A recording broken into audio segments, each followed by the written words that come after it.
anyway, I want to present this to them and express my gratitude for all that they've done. You know, a few years ago, I had the opportunity.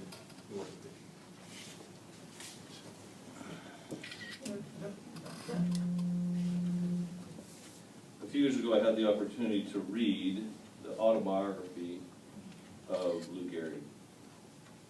And I've thought about that book a little bit since Elder Christiansen's been here.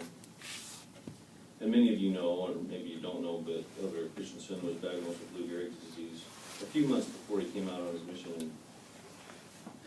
And to have the courage and the wherewithal to be diagnosed with that disease and say, you know what, the first thing I'm going to do is go on a mission. I don't know how many of us would have that kind of courage. I don't know that I would. So I'm very grateful for the time that he has spent here with us and set an example for me and for all of us and for my kids too. They know the Christiansens. So we want to give them a few minutes to express anything that they'd like to before they leave. And they're leaving on the 6th, which is next Wednesday, I believe. And then after they get done speaking, it's also Ben's last day with us, Ben Evans, and he actually has the spiritual thought today. So we'll turn the time over to Ben. It's me after. Not Ben Evans, Ben Bedard.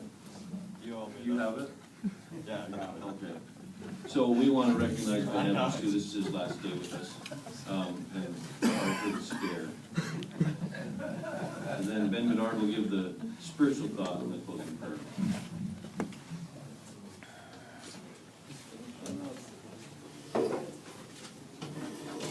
Good morning, brothers and sisters.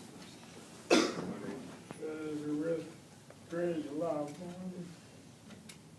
stand before you. Before I get too teary-eyed, Elder Harmer called me last night and wanted me to tell you all how much he loved you and everything's going well with him and his dear wife.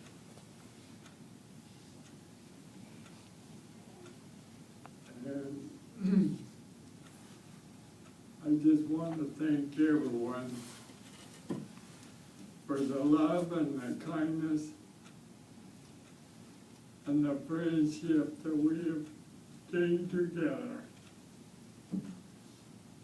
And I know that this is God's word. And I love you all. And thank you.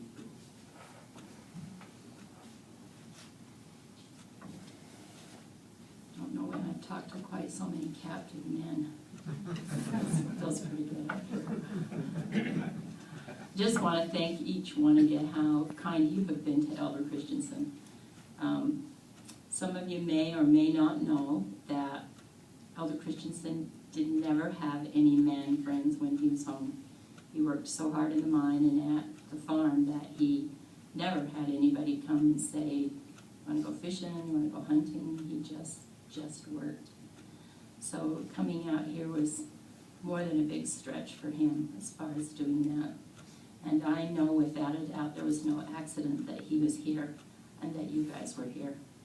You have changed his life by the friendship and love that you guys have given to him. Changed his life.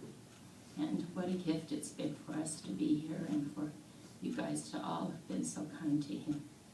There isn't a day goes by that he doesn't come home and say, well, let me tell you what Johnny did today, or let me tell you what this happened. And he always has such fun things to say about all of you. You can't even imagine how our lives have changed. I shudder to think what would have happened to us had we not chosen to come on mission. Our lives, both spiritually and temporally, would have gone in such different directions. We will never, never forget you. And I appreciate so much that each one of you have, how you've taken him under your wing, loved him and mentored him along the way. Just can't thank you enough. I know the this church is true.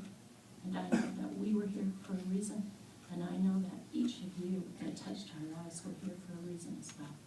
And I say this in the name of Jesus Christ. Amen. Thank all you angels for your uplift and your blessing.